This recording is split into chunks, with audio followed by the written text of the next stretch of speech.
The air is thick with the scent of damp stone and centuries-old dust as you step into the shadow of a medieval castle, its walls towering above you like frozen giants.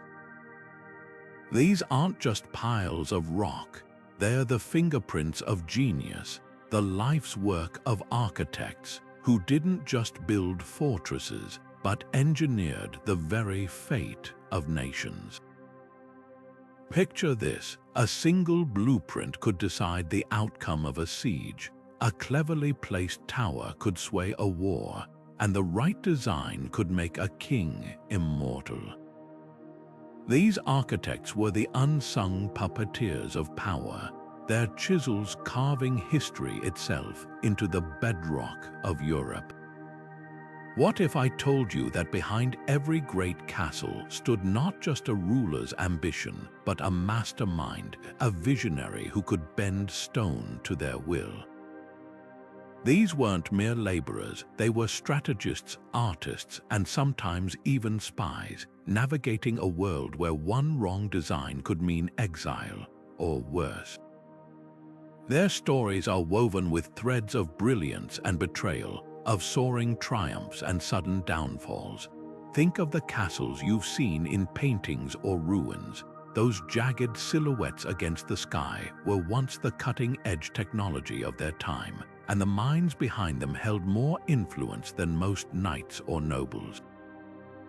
So how did these architects rise from anonymity to become the hidden architects of destiny? It wasn't just about stacking stones higher or digging moats deeper. Their craft was a delicate dance between art and politics, innovation and tradition. A well-placed staircase could flatter a queen's vanity. A hidden passage could save a dynasty. And when their patrons fell from grace, so too did the architects, their legacies buried under the rubble of shifting alliances. This is the story of how castles became chessboards, and the men who designed them played the most dangerous game of all. Strap in, we're about to unravel the secrets of the stones. Long before the towering stone fortresses that dominate our imagination, castles were far humbler affairs, simple wooden palisades perched atop earthen mounds. These early fortifications, often little more than fortified homes, were the ancestors of the stone colossus yet to come. But as warfare evolved, so too did the need for stronger defenses. By the 9th and 10th centuries, Viking raids and feudal conflicts made one thing brutally clear: wood burned too easily, and so, stone by stone, a revolution began. The shift from timber to rock wasn't just about durability, it was a statement of power. Imagine a local lord, tired of watching his wooden walls go up in flames, deciding to build something that would last centuries. The earliest stone castles were often crude, little more than square towers called keeps, but they marked a turning point. Then came the game changer, the Motte and Bailey design. Picture a steep artificial hill, the Motte crowned by a sturdy tower, with a walled courtyard, the Bailey, sprawling below. It was simple, effective, and terrifying to attackers. But who were the minds behind these early innovations? Many names are lost to time, but we know they worked under kings like William the Conqueror, whose invasion of England in 1066 turned castle building into a military science. His architects didn't just construct forts, they wove psychology into stone. A Motte and Bailey wasn't just defensible, it loomed over the countryside, a constant reminder of who held power. And as these designs spread across Europe, they carried with them the seeds of something greater. The humble Motte and Bailey was the sketchpad for the masterpieces to come, proving that even the mightiest castles began as someone's bold experiment. In the shadows of medieval courts, architects moved like ghosts, their hands shaping empires while their names faded into obscurity. Most master builders left no signatures on their work, yet their fingerprints are everywhere. In the curve of a murder hole, the angle of an arrow slit, the precise thickness of a curtain wall. These were men who understood that castles weren't just homes for nobles, they were psychological weapons, symbols of dominance etched into the landscape. A lord might fund the construction, but it was the architect who decided whether that lord would survive the next rebellion. Take James of St. George, the rare exception whose name escaped the dust of time. Born in Savoy around 1230, he became the Michelangelo of military design, handpicked by King Edward I to fortify Wales with an iron ring of castles. His creations like Conway and Harlech weren't just strongholds, they were chess moves in stone, forcing Welsh princes to kneel before their sheer ingenuity. Towers perched on cliffs, gatehouses layered like puzzles, walls so thick they laughed at trebuchets. For this, James was knighted, paid a fortune, and even given a lifetime pension. But his fame was the exception, not the rule. Most architects lived in a precarious dance between anonymity and influence. They had to be part engineer, part diplomat, part spy. One wrong suggestion, a gate too narrow for a king's ego, a tower too short to impress his rivals, could cost them their heads, yet their advice could save kingdoms. They knew where to place a well to survive sieges, how to design staircases that spiraled clockwise to disadvantage right-handed attackers. Some even traveled in disguise, studying enemy castles to steal their secrets. Their legacy wasn't just in stone, but in the very shape of power. A well-placed castle could choke trade routes, force villages into submission, or guard a frontier for generations. And when wars ended, those same architects were often ordered to dismantle their own creations, lest they fall into the wrong hands. Their genius built thrones, and their silence kept them alive. Behind every crown stood a man with a compass, a chisel, and the unenviable task of outthinking chaos itself. These medieval architects didn't just build castles, they defied gravity itself. Every stone they placed was a calculated gamble against physics, a silent war against collapse and conquest. Take concentric walls, not one, but two towering rings of defense, forcing attackers to breach layer after grueling layer. The outer walls stood lower than the inner, creating a deadly kill zone where invaders would be trapped like fish in a barrel, rained down upon from every angle. And then there were the arrow slits, those narrow vertical cuts in the masonry that seemed simple until you stood on the wrong side of them, barely wide enough for a bowman's arrow to slip through, yet angled to give defenders a sweeping field of fire while leaving attackers nearly blind. Murder holes were perhaps the most brutally elegant innovation. Tiny gaps in vaulted ceilings above gateways, invisible until boiling oil or crushing stones came pouring down. But the genius wasn't just in the traps, it was in the bones of the castle itself. The ribbed vaults that arched across great halls weren't merely beautiful, they distributed weight so precisely that walls could soar higher without buckling. And when architects borrowed the flying buttress from cathedral builders, suddenly castle towers could reach dizzying heights, their outward thrust counterbalanced by these graceful stone arms. The real test came when theory met the chaos of siege warfare. At Chateau Gaillard, Richard the Lionheart's masterpiece, curved walls deflected boulders hurled by trebuchets, while rounded tower bases made scaling ladders nearly useless. Yet for every success, there were spectacular failures like the castle at Rochester, where miners tunneled beneath a corner tower and collapsed it by burning the wooden supports. Architects learned quickly, responding with deeper foundations and rounded designs that left no weak corners. What's astonishing isn't just that these techniques worked, but how they played mind games with attackers. A well-designed castle didn't need to be unconquerable, just costly enough to take that most enemies would seek easier targets. The sight of concentric walls and soaring towers whispered a warning across the countryside.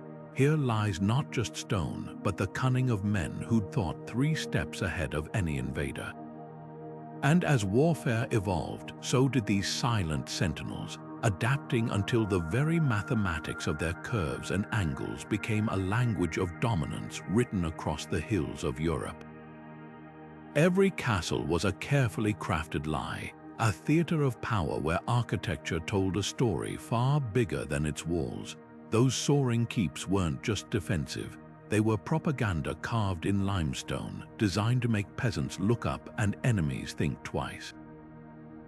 Architects understood this better than anyone. When they positioned a castle atop a cliff or at a river's bend, they weren't just picking a defensible spot, they were staging a performance. The message was clear from miles away: resistance is futile. Consider the grim beauty of Caernarfon Castle in Wales, its polygonal towers and striped stonework echoing the walls of Constantinople. This wasn't an accident. Edward I's architects built it to mirror the grandeur of imperial Rome, a deliberate signal to the Welsh that they were now subjects of an unshakable empire. Even the castle's layout was a psychological masterstroke. Its elongated design forced visitors to walk a gauntlet of towering walls before reaching the inner courtyard, a humbling journey meant to underscore the king's dominance. But castles didn't just intimidate, they controlled. A strategically placed fortress could strangle a region's economy by dominating trade routes or river crossings. In Normandy, the castle at Château-Gaillard wasn't just a military marvel. It was a toll booth, choking off supply lines along the Seine until rival lords had no choice but to submit. Rebellious towns found themselves pinched between multiple castles, their supplies monitored, their movements watched. Architects became geopolitical chess players, moving stone instead of pieces. And then there were the subtler touches, the architectural sleights of hand that reinforced hierarchy. Great halls were built with daisies so the Lord's table loomed above his guests. Chapel windows were positioned so sunlight would illuminate the patron's seat during Mass. Even staircases played their part. Spiral designs forced visitors to ascend clockwise, leaving their sword arms exposed while defenders had the advantage. Yet for all their cunning, these architects walked a razor's edge. A castle too imposing might provoke rebellion. One too weak invited invasion. Those who balanced it best, like Master James of St. George, earned riches and titles. Those who failed often vanished from records, their mistakes buried under rubble or rewritten by victorious enemies. In the end, the greatest castles weren't just forts or homes, they were frozen speeches, their stones still whispering the ambitions of kings and the cunning of the minds who built them. By the 12th century, something remarkable was happening across Europe. Stone carvers and master builders were stepping out of the shadows and into the limelight. No longer just anonymous craftsmen, a select few architects became household names, their reputations spreading like wildfire from kingdom to kingdom. Take Henry Yevele, a man whose chisel left its mark on history. Starting as a humble mason, his genius for design caught the eye of King Edward III, who entrusted him with rebuilding Westminster Abbey's crumbling cloisters. But Yevele didn't stop there. When Richard II needed an architect for his lavish new hall at Westminster Palace, only one name came to mind. What set these celebrity architects apart wasn't just skill, it was their uncanny ability to navigate the treacherous waters of royal politics. Yevele didn't just design buildings, he designed legacies. His work on the tower of London's mighty curtain walls turned the fortress into an unshakable symbol of Plantagenet power, and kings rewarded such loyalty with more than gold. They granted land, titles, even exemptions from taxes, privileges unheard of for men born outside the nobility. At a time when social mobility was nearly impossible, these architects cracked the ceiling wide open. But with fame came danger. One wrong move, a delayed project, a displeased patron could topple them from grace overnight. Yet the best, like Yevele, played the game masterfully. They kept detailed ledgers of expenses to appease penny-pinching treasurers, flattered kings with grand entryways fit for processions, and always delivered on time. Their workshops became talent factories, training the next generation while securing their own immortality in stone. The rise of celebrity architects changed more than just skylines. It rewrote the rules of medieval society. When Yevele died in 1400, he was buried in Westminster Abbey itself, a final resting place usually reserved for royalty and saints. His tomb wasn't just a memorial, it was a declaration that genius could transcend birthright. And as the centuries rolled on, the names of these master builders once whispered in royal courts would echo through history, proving that even in an age of swords and crowns, the mightiest weapon was sometimes a well-drawn blueprint. The cross and the crown were never truly separate in medieval Europe, and nowhere is that more evident than in the stones of its greatest castles. Architects didn't just borrow from church designs, they wove sacred symbolism into the very fabric of fortresses, turning instruments of war into monuments of divine authority. Take the pointed arch, that soaring Gothic hallmark ripped straight from cathedral blueprints. When it appeared in castle gatehouses, it wasn't just about aesthetics. The shape distributed weight so efficiently that builders could punch taller, narrower openings into walls, making them harder for invaders to breach while bathing interiors in celestial light. Stained glass, once reserved for holy sanctuaries, began glowing in castle chapels and great halls, transforming sunlight into propaganda. At Windsor Castle, Edward III installed windows depicting his victories alongside biblical scenes, subtly framing his reign as heaven-ordained. Even the layout of castles mirrored monasteries. Concentric courtyards echoed cloisters, while private chapels positioned near the Lord's chambers whispered that power and piety were two sides of the same coin. But the ultimate fusion came with the Crusader castles of the Levant. Crac des Chevaliers, that mountain-carved masterpiece, was equal parts barracks and abbey. Its vaulted halls could house 2,000 soldiers, yet its delicate frescoes and ribbed ceilings wouldn't look out of place in a cathedral. The Knights Hospitaller who ruled it weren't just warriors, they were monks, and their fortress reflected that dual identity. Arrow slits lined the walls like hymn verses, while the chapel's acoustics carried chants across the stone as clearly as battle orders. This sacred secular marriage wasn't just about beauty, it was psychological warfare. A castle that resembled a holy site gave its defenders moral legitimacy after all. Who would dare attack what looked like God's own fortress? And for architects, church patronage offered rare creative freedom. Ecclesiastical projects had honed their skills in grandeur and innovation, which they then smuggled into military designs. The result, castles that didn't just intimidate but inspired, their stones whispering that divine favor and royal power were one and the same. Beneath the soaring towers and intricate stonework of every medieval castle lies a hidden history written in sweat and suffering.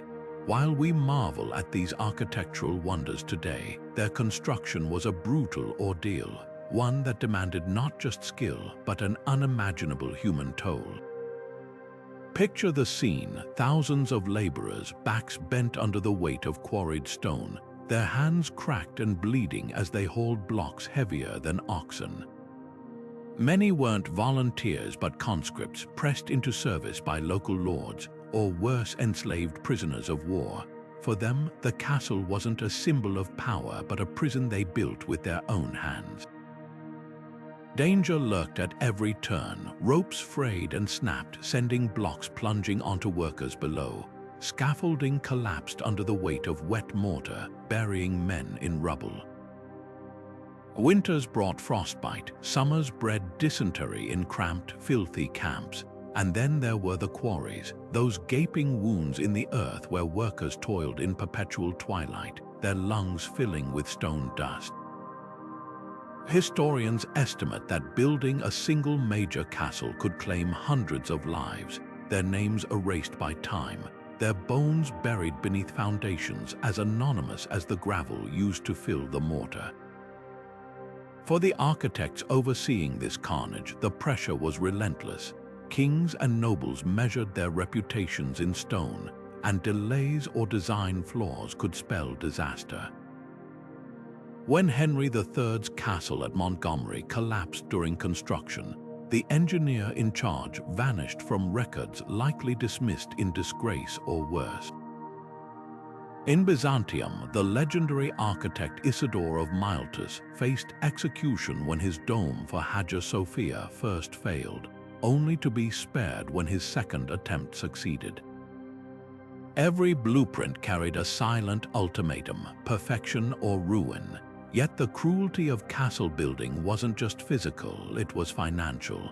These projects drained treasuries dry, forcing rulers to impose crushing taxes or seize property. Peasants already struggling with famine might find their grain requisitioned to feed armies of laborers. Whole forests vanished to fuel the kilns that produced lime mortar.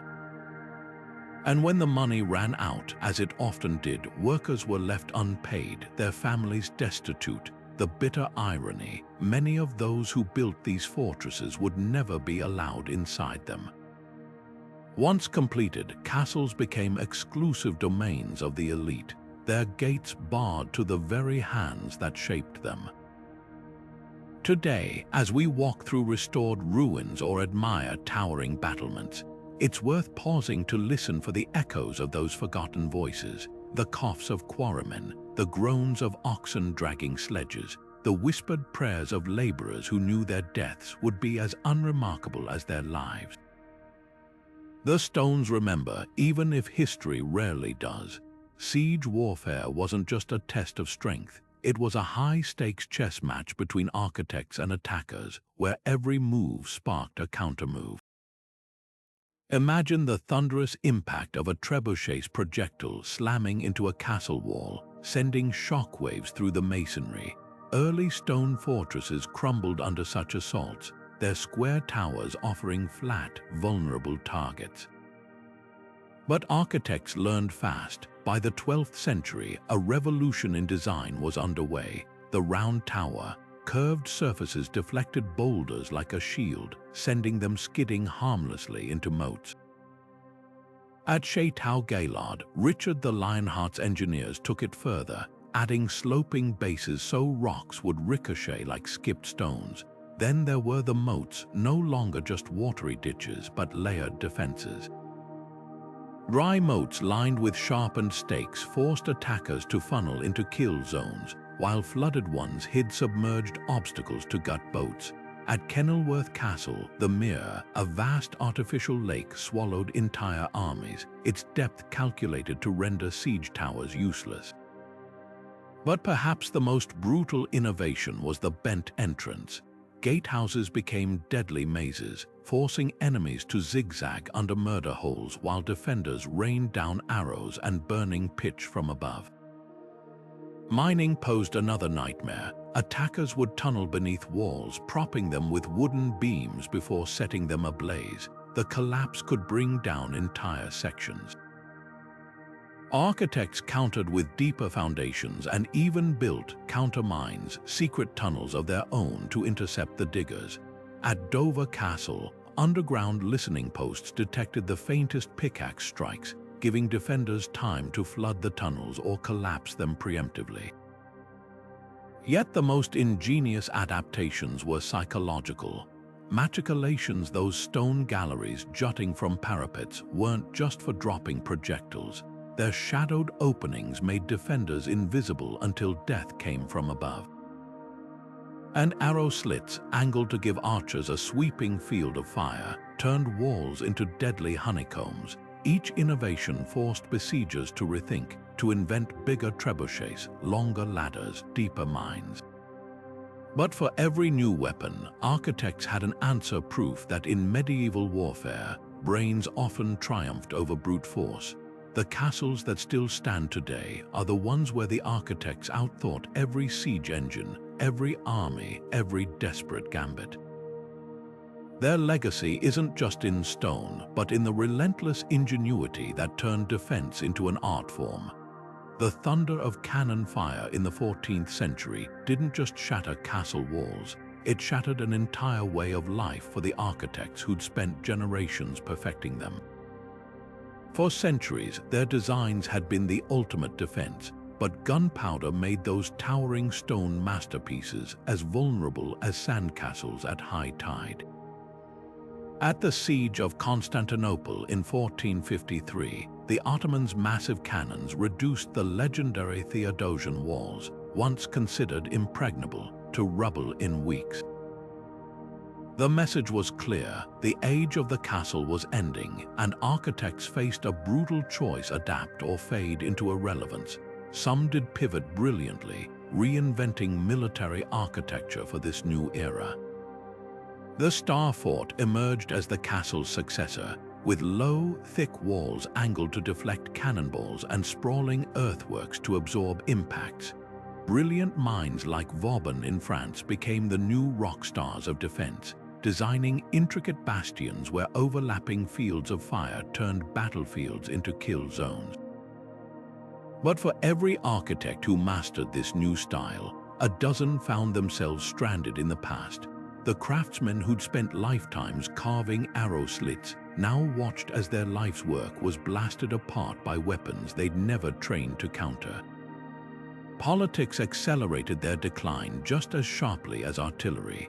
As kings consolidated power, feudal lords no longer needed or were allowed to build private fortresses. Centralized states preferred palaces over strongholds, symbols of unity over defiance. The master builder who once commanded royal favor now found himself dismissed with a wave of the hand, his skills as outdated as chainmail. Some turned to designing cathedrals or town halls, others vanished into obscurity, their names scratched out of ledgers. Yet the cruelest twist was how quickly their legacy crumbled.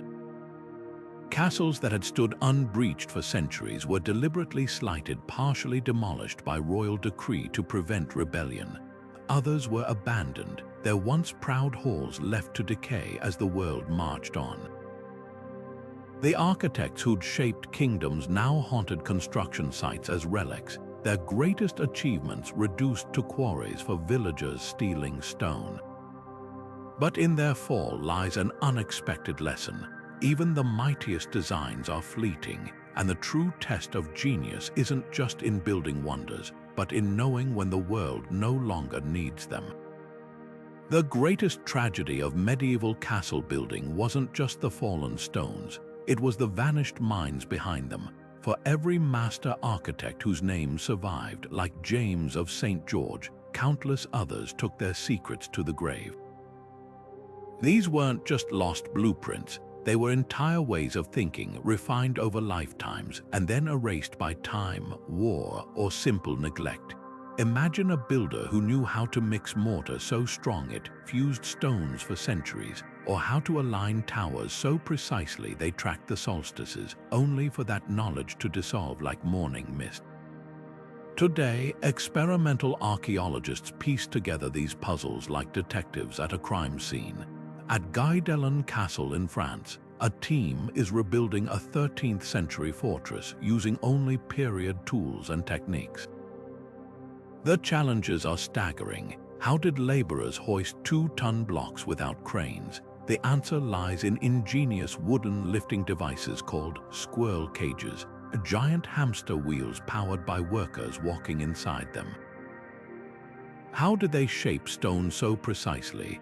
Trial and error revealed that iron chisels needed constant sharpening with water and sand, a rhythm lost to modern masonry. Even the mortar recipe was a revelation: slaked lime mixed with horsehair for flexibility, a formula rediscovered by analyzing ancient samples under microscopes. Yet some techniques remain stubbornly out of reach. Take the floating vaults of Welsh castle ceilings, so perfectly balanced they seem to defy gravity. Modern engineers still debate whether medieval builders used temporary wooden frameworks or some now forgotten scaffolding trick. And what about the legendary whispering galleries in certain towers, where a spoken word could travel hundreds of feet along curved walls? Were these acoustic marvels deliberate or happy accidents? The fragility of this knowledge is a humbling lesson. These architects operated without textbooks, passing skills orally from master to apprentice. When the Black Death wiped out a third of Europe's population in the 14th century, entire chains of mentorship snapped. Wars scattered guilds, and new technologies made old methods seem obsolete. By the Renaissance, builders viewed medieval techniques as crude, unaware of the sophistication they'd lost. Now, as researchers painstakingly recreate ancient tools and methods, each small breakthrough feels like decoding a message from the past. A charcoal sketch found scratched on a quarry wall becomes a clue to lifting techniques. A peculiar wear pattern on an old chisel hints at a forgotten carving method. These aren't just academic exercises, they're rescues missions for ingenuity that once shaped kingdoms. Because every stone lifted at Guidellen, every vault reconstructed, whispers the same truth. Even the mightiest castles were built on something far more perishable than rock: human wisdom. History often paints castle architecture as a man's world, a realm of kings, knights, and master masons. But if you listen closely to the stones, you'll hear whispers of women who shaped these fortresses in ways history books rarely acknowledge. Take Elena of Aquitaine, one of medieval Europe's most formidable queens. While her husbands and sons waged wars, she wielded a different kind of power: the patronage of castles. During her time as regent, she didn't just fund fortifications, she influenced their designs, ensuring they served as both strongholds and stages for her political theater. The towers she commissioned in Poitiers weren't just defensive. Their ornate chapels and spacious halls broadcast her sophistication and authority to every visiting noble. Then there were the heiresses, women who inherited castles and reshaped them to their will. Consider Nicola de la Haye, the formidable castellan of Lincoln Castle in the 13th century. When her husband died, she didn't surrender the keys. She defended the fortress through 2 sieges, personally overseeing repairs and reinforcements. Her strategic upgrades, like thickening the curtain walls and stockpiling supplies, turned Lincoln into a bastion that even King John relied upon. These women didn't just inhabit castles, they re-engineered them, proving that architectural genius wasn't confined by gender. Folklore hints at even more obscured figures. The Welsh legend of the Lady of Llyn y Fan speaks of a mysterious noblewoman who supposedly directed the building of a now-lost mountain fortress, her keen eye for terrain choosing a site deemed unconquerable. While her story may be myth, it echoes a truth. Women likely advised on castle placements and layouts, their knowledge of local landscapes and resources shaping decisions that male chroniclers rarely credited. After all, who better to plan a castle's kitchens, storerooms, and private chambers than the women who ran them daily? The scarcity of records makes their contributions hard to trace, but the clues are there. In illuminated manuscripts, you'll occasionally spot a noblewoman pointing at blueprints, or a widow paying masons from her own coffers. Some women even left their mark literally, like the mysterious A. W. carved into a cornerstone at Bodiam Castle, a tantalizing hint of a patron or overseer history forgot. Their legacy is a reminder that castles weren't just monuments to male power, but collaborations sometimes silent, often unrecorded between the hands that built them and the minds of all genders that dreamed them into being. Castle architects didn't just live in the physical world, they haunted the imaginations of storytellers. their legends woven into the fabric of myth as tightly as mortar between stones. Take Merlin, that enigmatic figure hovering at the edges of Arthurian lore.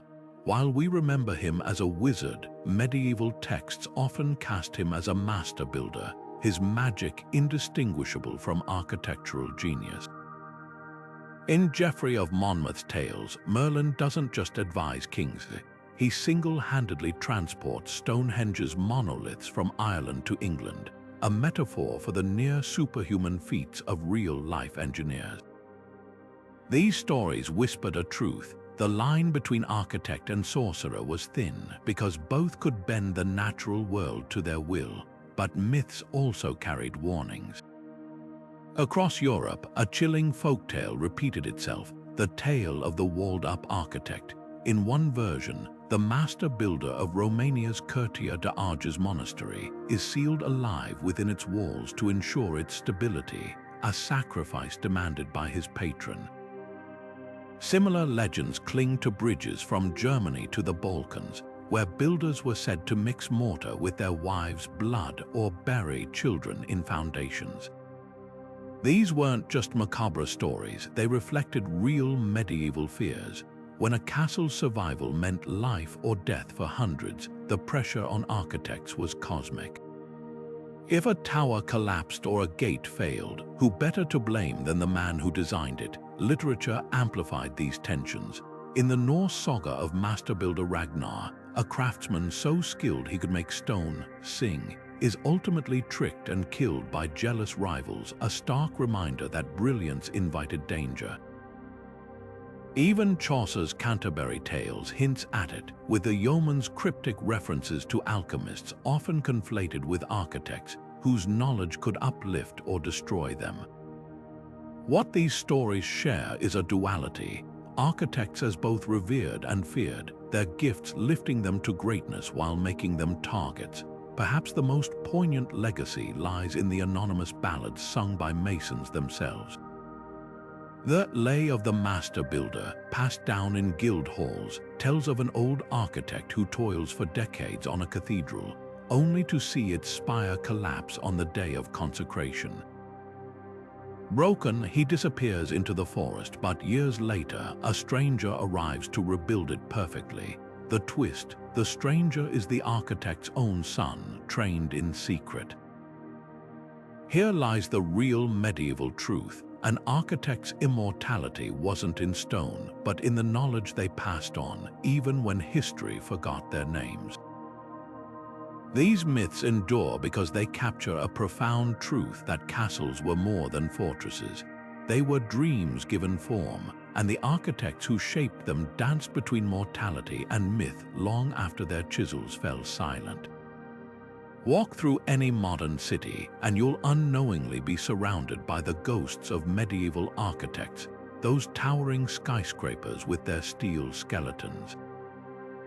They owe a hidden debt to the ribbed vaults of Gothic cathedrals, which first proved how to distribute weight across delicate stone webs, the concrete barriers protecting government buildings from truck bombs. Direct descendants of castle curtain walls, designed to absorb and deflect brutal impacts. Even the way stadiums funnel crowds through zigzagging security checkpoints echoes the lethal chicanes of medieval gatehouses. The genius of these ancient builders wasn't just in their stones, it was in their principles, and today's engineers are still taking notes. Take passive defense, a concept straight from the castle playbook. Modern embassies and military bases avoid straight lines and right angles, just like concentric castles did, forcing attackers into vulnerable positions without a single guard firing a shot.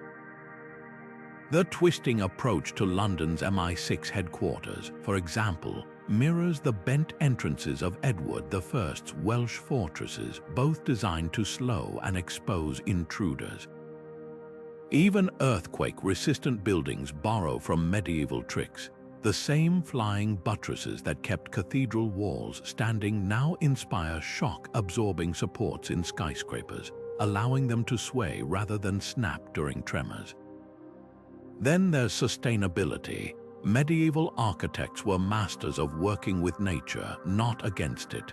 The underground cisterns of Crac des Chevaliers, which collected enough rainwater to sustain 2,000 people through years of siege, have inspired modern green buildings with their rainwater harvesting systems. And the thick stone walls of castles, which kept interiors cool in summer and warm in winter, are the ancestors of today's thermal mass construction, reducing reliance on artificial heating and cooling. Perhaps the most surprising legacy lies in materials science. Researchers recently discovered that some medieval mortars were stronger than modern concrete, thanks to secret ingredients like volcanic ash or even crushed pottery. The lime mortar used in the Tower of London has self-healing properties when tiny cracks form. Moisture activates leftover lime to seal them.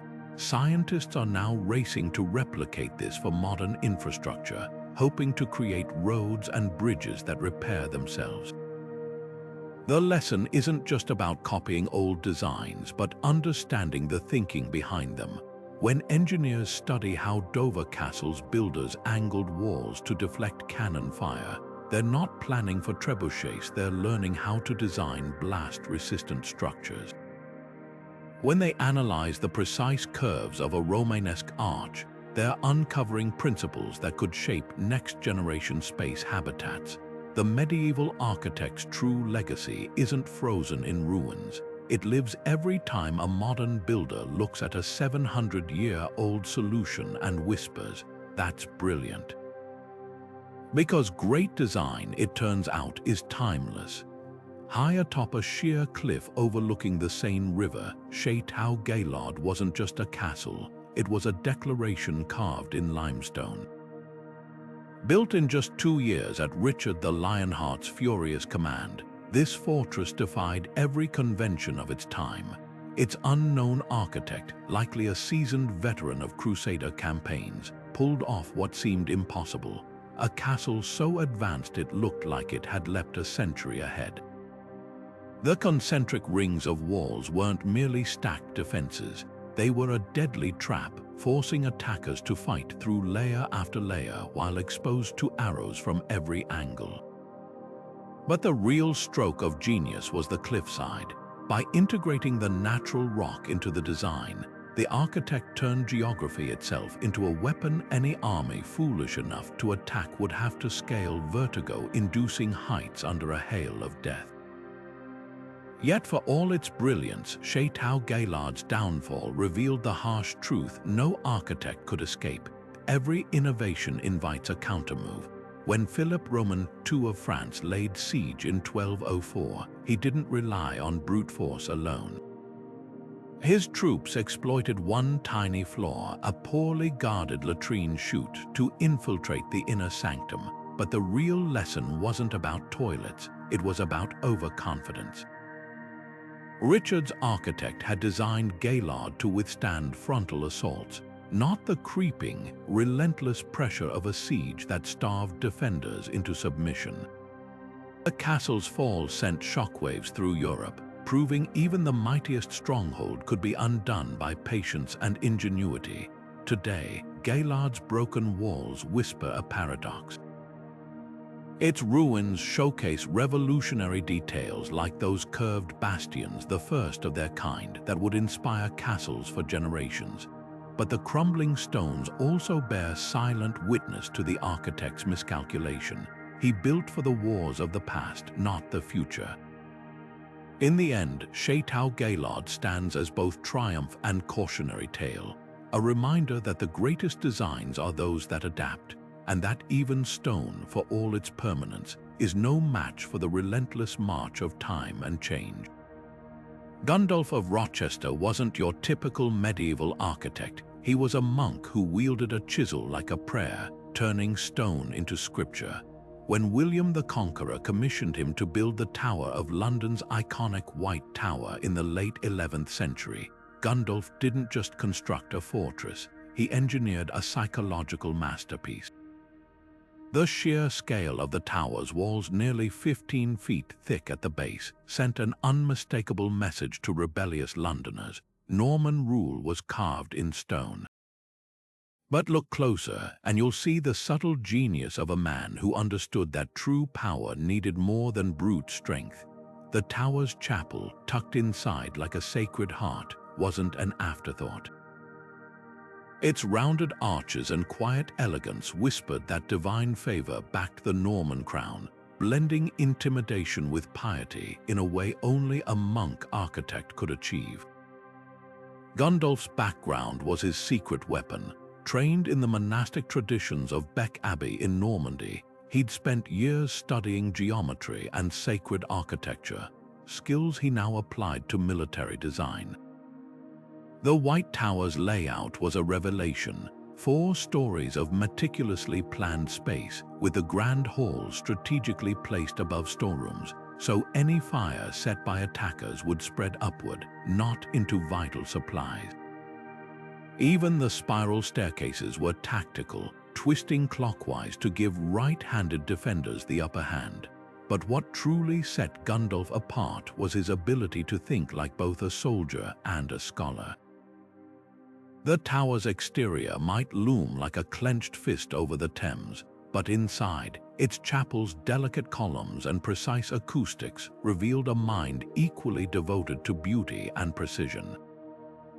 The tower's endurance is Gundulf's ultimate testament. While other Norman structures crumbled or were rebuilt, his White Tower stood unshaken through sieges, fires, and even the Blitz. Part of that resilience came from his choice of materials: Kentish limestone for the exterior, stronger than local stone, and keen stone imported from Normandy for the elegant details. But the deeper secret was in his vision. Unlike later castles that prioritized sheer defensibility, Gundulf built for legacy. The tower wasn't just a tool of oppression. It was a stage for coronations, a treasury for crowns, a place where kings and prisoners alike passed under the same archways. In blending Norman pragmatism with monastic artistry, he created something far more potent than a fortress, a symbol that could adapt to every era, from medieval stronghold to tourist attraction, without losing its primal power. Centuries later, the tower still dominates London's skyline, its stones whispering Gundulf's dual legacy: the monk who outbuilt warriors, and the architect who knew that true authority lies not just in walls, but in the stories they tell long after their builders are gone. When Edward I marched into Wales in the late 13th century, he didn't just bring an army, he brought a mastermind. James of St. George, a Savoyard architect with a genius for turning landscapes into weapons, was tasked with an impossible mission: to encircle rebellious Welsh princes with an unbreakable ring of stone. The result, a constellation of castles: Conwy, Caernarfon, Harlech, and Beaumaris, that weren't just fortresses but psychological shackles. Each one was strategically placed to control river mouths, mountain passes, and ancient trade routes, choking off Welsh resistance without a single sword drawn. But what made James truly remarkable wasn't just his designs. It was his ability to orchestrate a medieval megaproject that would stagger even modern engineers. Consider the logistics. At Harlech, perched on a sheer cliff above the Irish Sea, James had to ferry limestone from across the water, haul it up vertiginous slopes, and coordinate hundreds of masons, carpenters, and laborers, all while under constant threat of Welsh raids. His ledgers, miraculously preserved, reveal a mind obsessed with detail: exact quantities of nails, precise wages for specialized workers, even the number of wooden bowls needed to feed the workforce. This wasn't just construction, it was a military campaign waged with T-squares and mortar, and James didn't work alone. He commanded a shadow army of quarrymen, blacksmiths, and siege engineers, their efforts synchronized like gears in some vast, invisible machine. Yet for all his brilliance, James's story ends not with fanfare but with a whisper. After 2 decades of loyal service, his pension payments from Edward began arriving late, then stopped altogether. The man who had reshaped Wales spent his final years pleading for back pay in dusty court documents, his name fading from royal records like chalk washed from a slate. His fate underscores a brutal truth. Medieval architects were tools discarded when their usefulness waned. The castles remained, of course, their walls too thick to ignore, their silhouettes still looming over Welsh towns. But the mind behind them, reduced to a footnote, his genius taken for granted until modern archaeologists pieced together the scope of his achievement. Perhaps that's the real lesson of James's Iron Ring. These castles were more than fortifications, they were frozen music, composed by a man who understood that true power lies not just in dominating land, but in dominating imagination.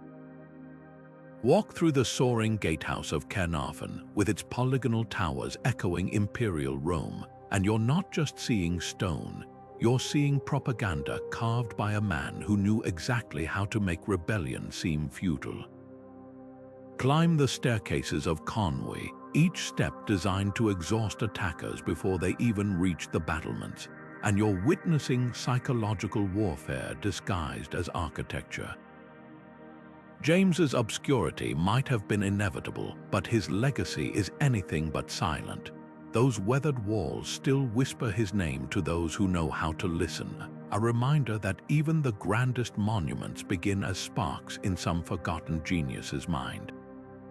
And in the end, isn't that the most haunting triumph of all? To disappear into your own masterpiece, leaving behind not a tomb, but an empire of stone that outlives kingdoms. The true cost of a medieval castle wasn't measured in stone, but in lifetimes of labor and the crushing debts that followed. Imagine a nobleman's shock when his dream fortress drained his treasury faster than a sieging army could breach its walls. The numbers were staggering. Constructing a modest keep could cost the equivalent of 25,000 sheep or 15 years' worth of a king's annual income. At Beeston Castle in England, records show the project consumed nearly £4,000, enough to feed 500 families for a decade. Architects became financial tightrope walkers, forced to balance grand visions with the grim reality of empty coffers. Some solutions were ingenious. At Dover Castle, builders reused Roman-era bricks salvaged from nearby ruins, saving months of quarrying. In Wales, entire castles like Caerphilly were built slightly off-square, not from poor craftsmanship, but to avoid costly foundation work on unstable ground. Other projects stalled halfway, their skeletal walls standing as warnings. The soaring castle of Olite in Navarre bankrupted its king despite using prisoner labor. Its unfinished towers still loom over the Spanish countryside like stone receipts for fiscal hubris. But the most telling stories lie in the parchment trails of desperation. When Henry III ran out of money mid-construction at Montgomery Castle, he ordered churches to melt down their silver relics for coins. In France, the Count of Blois sold whole villages to fund his fortress, only to be captured and forced to dismantle it stone by stone as ransom. Even successful projects carried hidden costs. Maintaining a garrison could bleed a lord dry, with one castle's annual upkeep equaling the price of building 3 merchant ships. The cruelest irony, many castles bankrupted their builders before seeing a single battle. Like modern stadiums or vanity projects, they became symbols of ego rather than necessity. Yet in their ruins we find an unexpected lesson. Those half-finished walls and patched-together towers often reveal more about medieval life than the flawless fortresses. They show us architects not as infallible geniuses, but as pragmatists, men who knew when to carve grand staircases and when to quietly switch to cheaper timber. Because in the end, the greatest threat to a castle wasn't trebuchets or tunnels, but the steady drip of expenses that could topple kingdoms as surely as any siege engine. Behind every perfectly balanced castle wall lurked the shadow of bitter rivalries where architects played a dangerous game of one-upmanship that sometimes crossed into outright sabotage. The medieval construction world was no gentleman's club. It was a cutthroat arena where reputations and royal favor hung in the balance. Take the infamous Leaning Tower of Pisa, its tilt immortalized as a charming accident. But whispers in historical records suggest darker origins, that the tower's unstable foundation might have been the work of a rival architect who tampered with the soil or misled builders. Whether true or not, the legend speaks to a very real fear.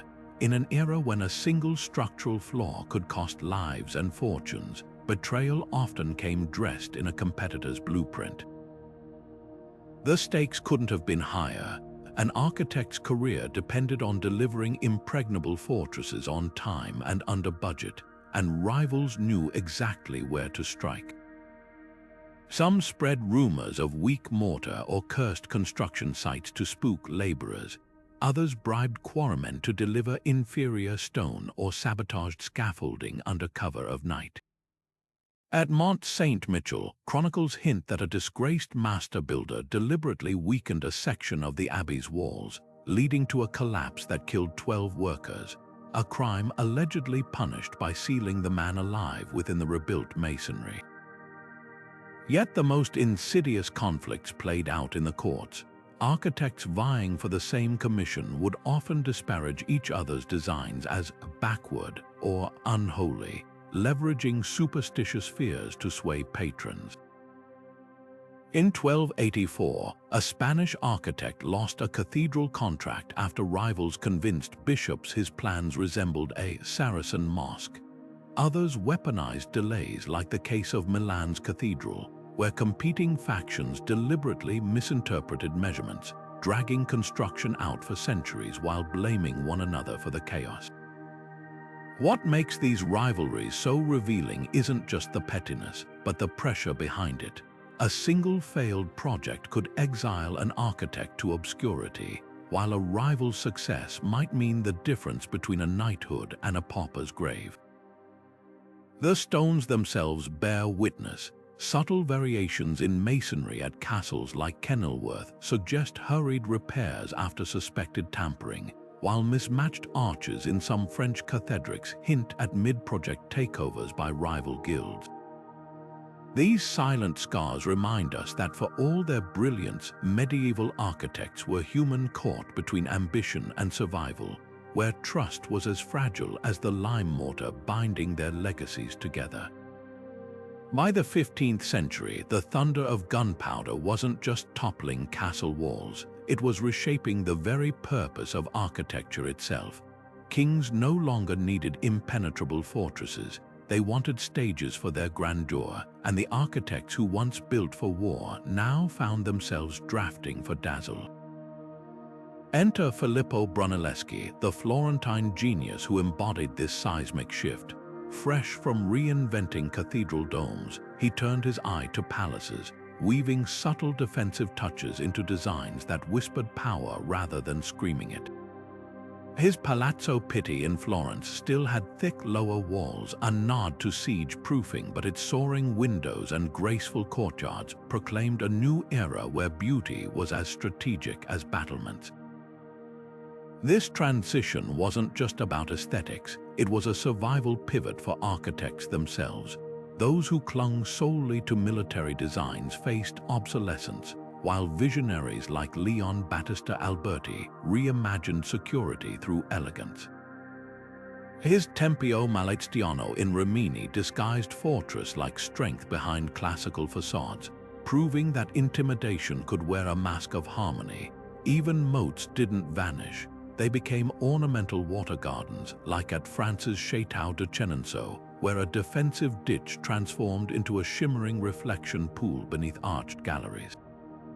Yet the most telling change was in the architects' patrons. No longer just warlords, their clients were now bankers, popes, and merchant princes who demanded palaces that projected cultural sophistication. The Medici's Palazzo Medici Riccardi, with its rusticated stone base melting into delicate upper floors, became a blueprint for this duality, formidable enough to deter riots, but refined enough to host poets and philosophers. Architects became diplomats in stone, balancing a building's defensive DNA with the Renaissance's love of light, proportion, and classical illusion. The true genius of this era lies in the hybrid buildings that straddled both worlds.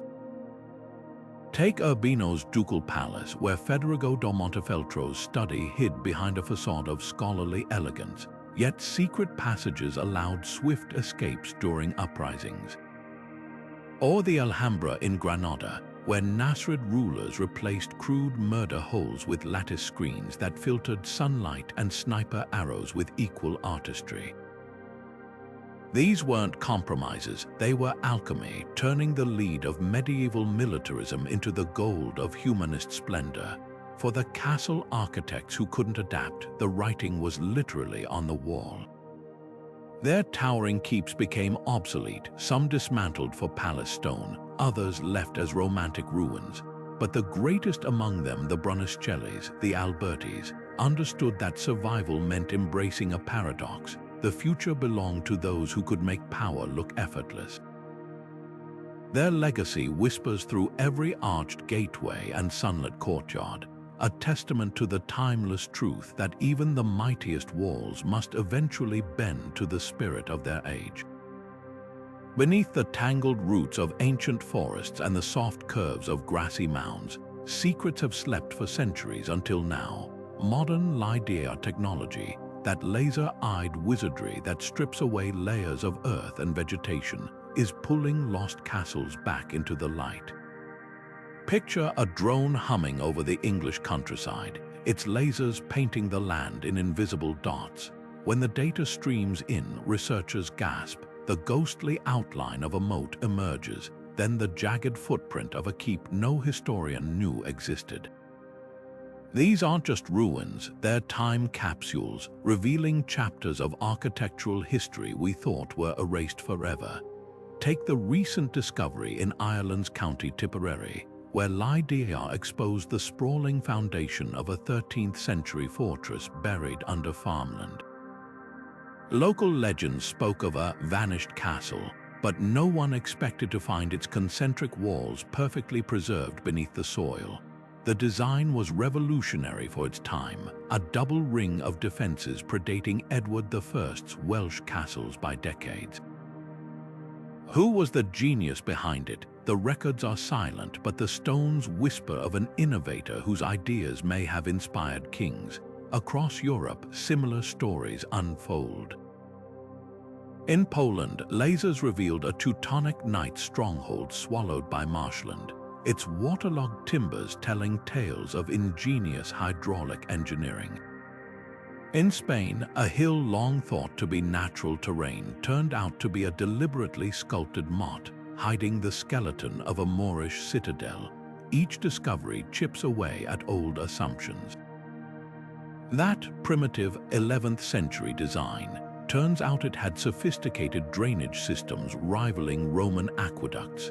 The isolated border fortress, Lydia, shows it was the hub of a vast network of roads and watchtowers.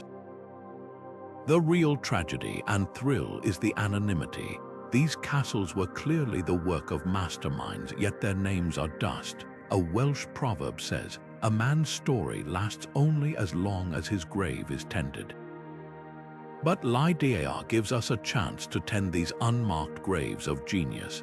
The unknown architect of that Tipperary castle, for instance, used a rare herringbone stonework technique also found in Normandy, hinting at a knowledge exchange between regions we never knew existed. Another site in Germany features arrow slits angled with mathematical precision, suggesting the builder had access to geometric texts lost during the Black Death. What's emerging is a humbling truth. Our timeline of architectural progress was full of gaps. The sudden brilliance of famous castle designers like James of St. George may have been standing on the shoulders of forgotten innovators. And as each new scan peels back another layer of Earth, we're forced to ask, how many more masterpieces are waiting beneath our feet, and what will they teach us about the minds that dreamed them into being? The stones are starting to talk. We just had to learn how to listen. Across medieval Europe, whispers followed master builders like shadows, tales of architects who paid for their genius with their lives. The most chilling legend that these men were sealed alive within the very walls they designed, their spirits bound eternally to strengthen the stone.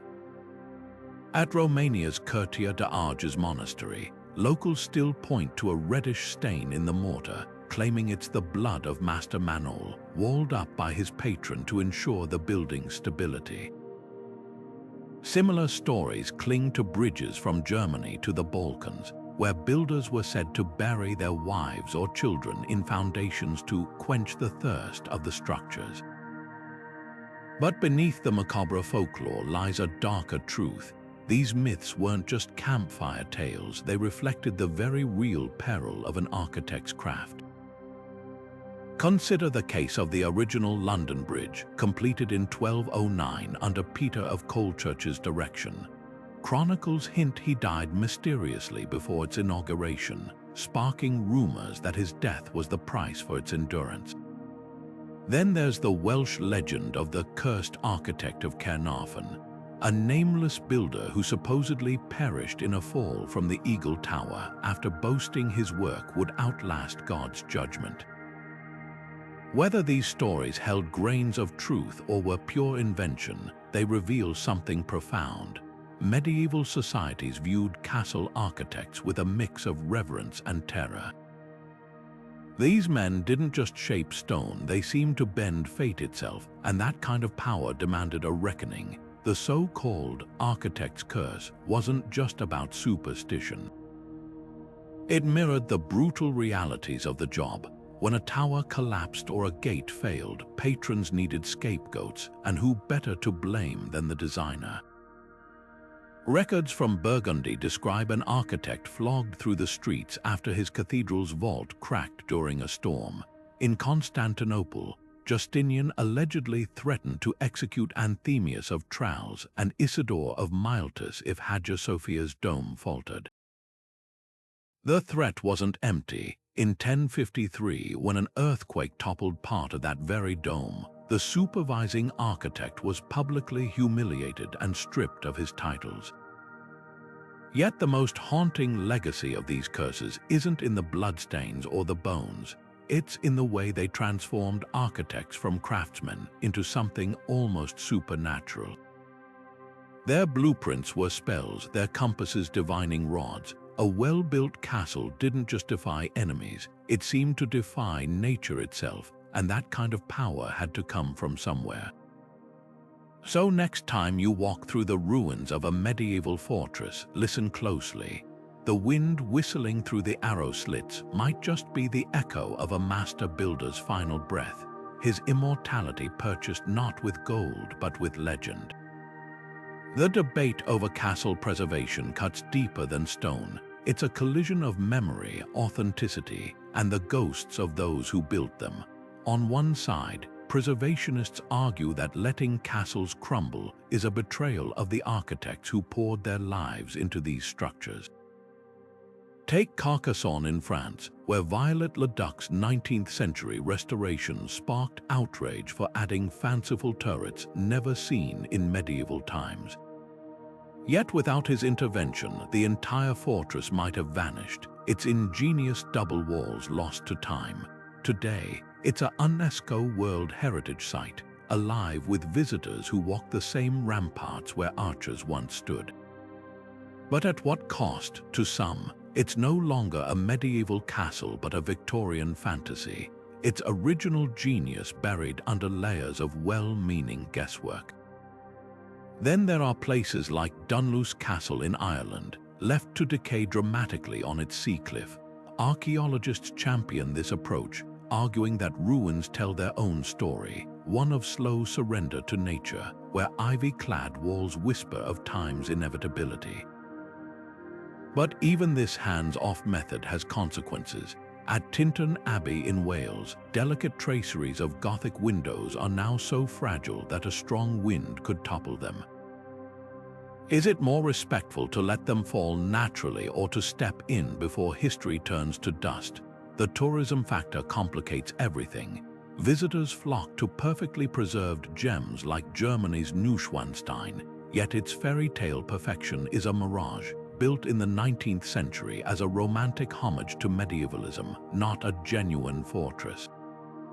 Meanwhile, authentic castles like Scotland's Urquhart see their crumbling battlements reinforced with discrete steel supports, a compromise between preservation and safety. Some purists scoff, but without these measures, how many children would never feel that electric thrill of touching stones laid by knights centuries ago? Perhaps the most poignant tension lies in the materials themselves. Traditionalists insist on using period-accurate mortar and quarrying fresh stone from original sources, as seen at Guidellen Castle's ongoing construction. But when cracked des Chevaliers in Syria was damaged by modern warfare, restorers faced an impossible choice: use contemporary techniques to save it quickly or hunt for medieval methods while the structure crumbled further. In the end, they patched bullet holes with new stone, leaving the scars visible, a stark reminder that castles aren't frozen in time but living witnesses to all eras, including our own. The heart of the debate isn't just about preserving walls, it's about how we honor the architect's intentions. Would James of St. George want Conway Castle's missing roofs rebuilt for tourists, or would he prefer his ruin to stand as a skeletal testament to medieval ambition? There's no easy answer, only the uneasy truth that every choice erases one history to save another. As the wind whistles through the empty windows of Kenilworth or the restored halls of Windsor, it carries the same question: do we owe these master builders our intervention or our restraint? The stones themselves seem to shift under the weight of the answer. Those medieval architects staring up at their half-built towers might seem like distant ancestors to today's urban planners, but their struggles were startlingly modern. Picture a 13th century master builder grappling with budget overruns, labor shortages, and impatient patrons demanding faster results. Swap the parchment scrolls for spreadsheets, and the parallels become uncanny. What makes their legacy endure isn't just the stones they left behind, but the mindset they embodied. A relentless dance between innovation and pragmatism that still holds secrets for our age of skyscrapers and climate crises. Take sustainability, a buzzword we think of as uniquely contemporary. Medieval builders were masters of working with nature because they had no other choice. The thick limestone walls of Welsh castles like Conway weren't just defensive. They functioned as thermal batteries, absorbing daytime heat and releasing it slowly through chilly nights. Ventilation shafts hidden in spiral staircases created natural airflow, cooling interiors without a watt of electricity. Even their water systems put modern infrastructure to shame. Cisterns at cracked des Chevaliers collected enough rainwater to sustain 2,000 people through years of siege, while underground conduits at Dover Castle filtered runoff without a single plastic pipe. Adaptability was their true genius. When resources ran short, they improvised, repurposing Roman rubble for foundations, mixing horsehair into mortar for flexibility, or angling entire castles to avoid unstable terrain. At Beaumaris Castle, James of St. George's unfinished masterpiece, the outer walls were deliberately left slightly asymmetrical, not from lack of skill, but to accommodate shifting coastal sands. Compare that to today's rigid construction codes, and suddenly their fluid problem-solving feels revolutionary. But perhaps their most urgent lesson is about resilience. These architects didn't just build for the threats they knew, they anticipated the unknown. Concentric walls at Caerphilly Castle created layered fallback positions, much like modern cybersecurities, defense-in-depth strategy. Curved bastions designed to deflect trebuchet shots now inspire blast-resistant building shapes in conflict zones. Even their psychological tricks using towering gatehouses to intimidate attackers find echoes in today's architecture, where banks and government buildings manipulate scale to project authority. The real surprise: how many cutting-edge solutions were buried in plain sight. Researchers recently discovered that medieval lime mortar has self-healing properties. Microcracks absorb moisture, reactivating dormant lime to seal gaps. Scientists are now racing to replicate this for modern concrete, which cracks under stress. Meanwhile, passive cooling techniques from Middle Eastern castles are being revived in Dubai's eco-towers, proving that ancient wisdom can outpace air conditioning. What these architects understood, and we often forget, is that great design isn't about dominating the environment but collaborating with it.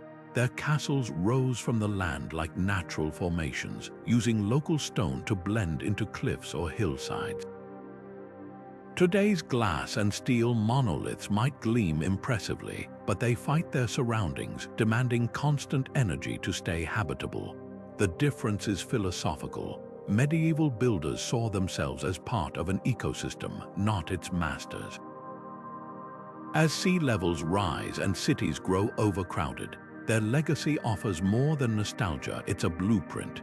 Imagine applying their rainwater harvesting to drought-stricken megacities, or their thermal mass principles to slash heating bills in skyscrapers. Even their aesthetic lessons resonate. The way a well-placed castle could dominate a skyline without dominating the landscape suggests alternatives to our looming, impersonal urban canyons. The next time you walk past a construction crane or a glass tower, try seeing it through a medieval architect's eyes. Would they marvel at our materials and machines? Absolutely, but they might also whisper a question we've stopped asking. Yes, it's impressive, but will it still stand when the world changes around it? Their stones have weathered 8 centuries of storms, wars, and revolutions. That's no accident, it's a challenge. The castle architects of the Middle Ages were more than builders. They were shapers of history, their chisels carving not just stone but the very contours of power. Their rise and fall mirror the turbulent eras they inhabited, from the fractured world of feudal lords to the iron grip of centralized kingdoms. These masterminds understood that a castle wasn't merely a fortress, it was a psychological weapon, an economic lever, and a stage for political theater all at once. Their genius lay in balancing these demands, turning raw rock into instruments of control that could outlast the reigns of kings. Consider the paradox of their legacy. While monarchs and conquerors dominate history books, it was often the architects who decided the practical limits of their ambition.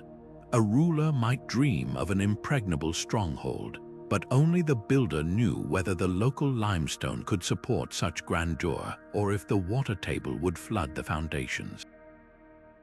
Their quiet influence extended beyond blueprints. They dictated supply lines by choosing quarries, shaped economies by employing thousands, and even altered landscapes by redirecting rivers to fill moats. In an age without formal engineering schools, their knowledge was passed down like alchemy, a mix of geometry, intuition, and hard-won experience. Yet their fall was as dramatic as their ascent. The same gunpowder that shattered castle walls also shattered their prestige, transforming them from indispensable strategists to nostalgic craftsmen in a world of star forts and palaces. Some adapted, trading arrow slits for ornamental balustrades. Others vanished into obscurity, their life's work repurposed as quaint ruins or quarries for village homes. The cruelest twist: many of their greatest innovations, like self-healing mortar or passive cooling systems, were forgotten for centuries, only to be rediscovered by modern scientists. What endures isn't just their stones, but the questions they force us to ask about power and permanence. Walk through the skeletal remains of a roofless keep, and you're not just seeing a ruin, you're seeing the ghost of 1,000 calculations, the echoes of arguments between architect and patron, the invisible fingerprints of laborers who hold each block into place. These buildings defy simple categorization. They were homes and prisons, symbols of oppression and refuge, instruments of war and canvases for artistry. So the next time you see a castle silhouette against the sky, remember, you're not looking at a static monument, but a frozen moment in a conversation that spanned generations. The architects may be nameless, but their language survives in every curving stairwell designed to favor defenders, every hidden cistern that turned sieges into tests of patience, every strategic vista that made subjects feel watched even from miles away. Their true masterpiece wasn't any single building, it was the realization that architecture, at its best, doesn't just reflect power, it becomes power. Now it's your turn. Drop a comment with a castle that captures your imagination, whether it's a windswept ruin or a storybook palace. And if you've enjoyed unraveling these secrets of stone and strategy, subscribe to keep exploring history's hidden game changers. The past is full of unsung minds waiting to be rediscovered. Who should we spotlight next?